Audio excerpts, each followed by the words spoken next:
Hey guys, this is Taylor 5877. I've got another SGC order reveal to do. These cards were logged in at SGC on May 25th and they were shipped back to me on May 26th. And yeah, you heard that right. One day in their hands, and the cards were graded and sent back. And this was sent at the $30 per card service level. And mainly football, one basketball card. So let's get right on it. First card was out of 2021 Donruss. It's an Anthony Edwards green and yellow laser.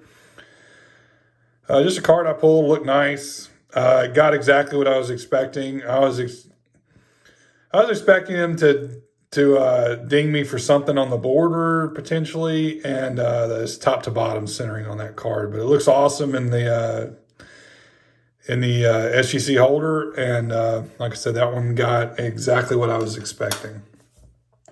Then the next cards are all out of Select, except for one that's going to be out of Chronicles.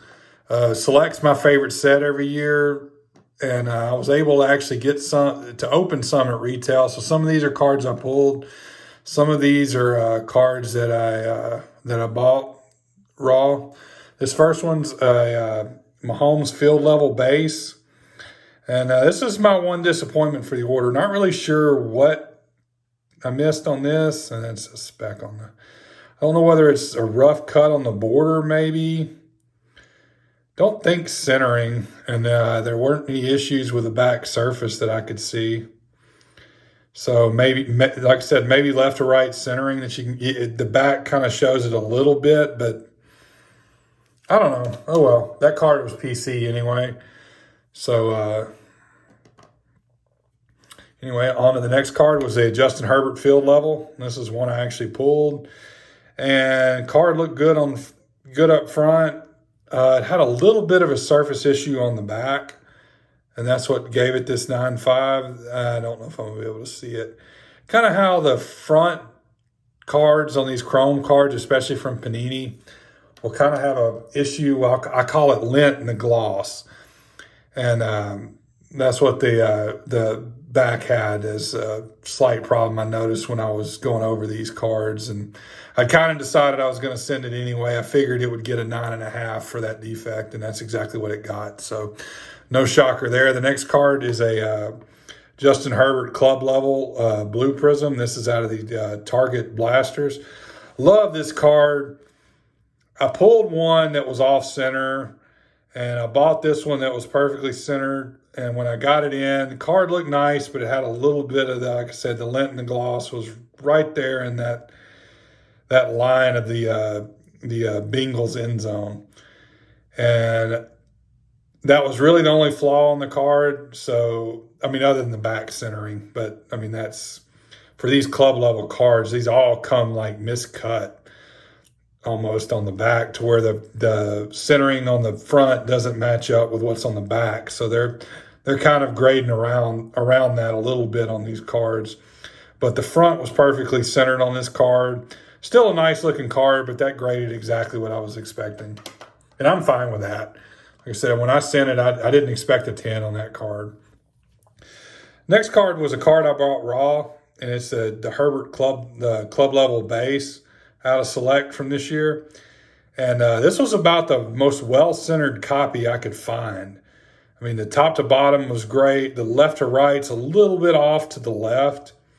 It's a little bit off to this side, but it's way better than any other one I'd seen. So sent that one in, and then the back, the surface was clean, and you can see the back centering doesn't exactly match up with the front, and that's just hallmark for this year's Select.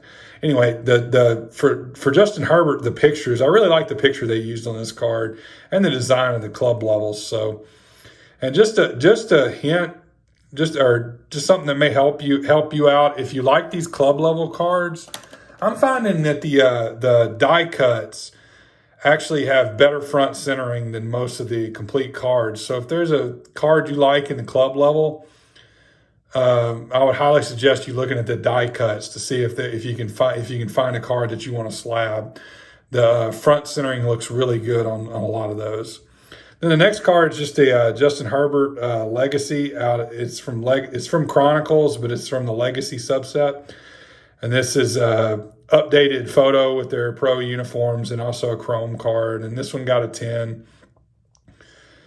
My kid and I hit up some Targets while they were having their policy of selling cards starting at 8 a.m. We went out and were able to actually get some retail on one of our last trips. We picked up we were after Select Football, but he wanted to open a box of Chronicles, and I said, "I'm sure, son." And so we cracked that box, and this was one of the most gradable cards we found in that box. So this card's going to be his, but not really worth grading even at $30, even being Justin Herbert. But like I said, I knew that was going to be PC. So happy that one got it. At least if we were going to send it in, it got a 10, which is kind of what I expected on it. I mean, perfect centering, front and back, and no real issues that would knock it down anywhere. So anyway, that was a quick order. Like I said, 1 day turnaround.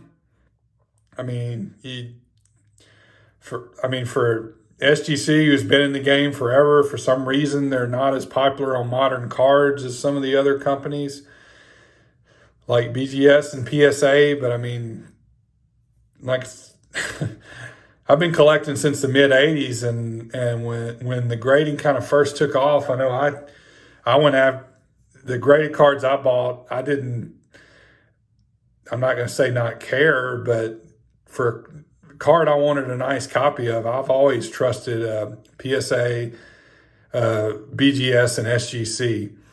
I mean, they've been in the business forever. Like I said, for some reason SGC doesn't get the love on the modern cards, but I mean, I think the grades are accurate, the service is fast, the slabs look good. I mean, there's really nothing else more that, as mainly a collector, that I'm looking for. So I look for them to get a lot of the business now that BGS is shut down, and that's happened as of today. They shut down on everything but their I forget what they call it. It's equivalent to Super Express. But so anyway, like I said, that's my experience. I've used SGC since I've actually sent them cards since last April, and I know my longest order, I think, took 3.5 months during the worst of it. And honestly, compared to the other companies right now, that seems pretty good for what at the time was bulk pricing. I mean, I paid less than what CSG is charging right now for their bulk orders. So I don't know. I don't understand why they're able to get cards out like everything I've seen is in 1, 2, or 3 days, and why they're not getting hammered right now. So anyway, that's my experience. That's my order, and I appreciate you guys for watching this all the way to the end and hearing me ramble about the hobby. Thank you, and I'll see you again next time.